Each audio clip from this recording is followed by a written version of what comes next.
আসসালামু আলাইকুম, কেমন আছেন সবাই? তো আজকে আমি আলু দিয়ে ফার্মার মুরগির ঝোল রান্না করব। তো আজকে রান্নাটা আমি একটু ভিন্ন রকমভাবে রান্না করব। তাই প্রথমে আমি চুলে একটা কড়াই বসিয়ে দিয়ে বেশ কিছু পরিমাণে সয়াবিন তেল দিয়ে দিব, দিয়ে ব্লেন্ড করা মশলাগুলো দিয়ে দিব। এখানে ব্লেন্ড করা মশলা মধ্যে ছিল আদা, রসুন, জিরা, শুকনো মরিচ, পেঁয়াজ, সবগুলো মশলা আমি একসাথে ব্লেন্ড করে নিয়েছি।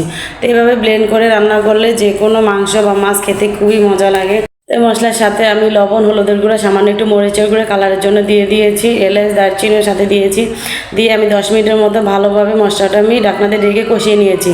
তো ঢাকনা আমি আমার মশলাটা যখন উপর দিয়ে তেল বেশি উঠছে তখন কেটে ধুয়ে রাখা মাংসগুলো দিয়ে দিব, দিয়ে সাথে ভেজে রাখা আলুগুলো দিয়ে দিব।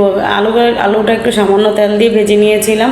তো আলুটার সাথে দিয়ে নেড়ে চেড়ে ঢাকনা দিয়ে ঢেকে আরও 10 মিনিটের মতো আমি কষিয়ে নিব।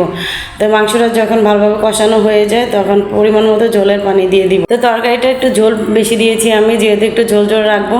এই তরকারিটা ঝোল ঝোল খেতে বেশি ভালো লাগে। তরকারি ঝোল দিয়ে 1 প্লেট ভাত আপনি তৃপ্তি সহকারে খেয়ে নিতে পারবেন। তো ঢাকনা দিয়ে ঢেকে আমি আরও কিছু সময় রান্না করে নিয়েছি।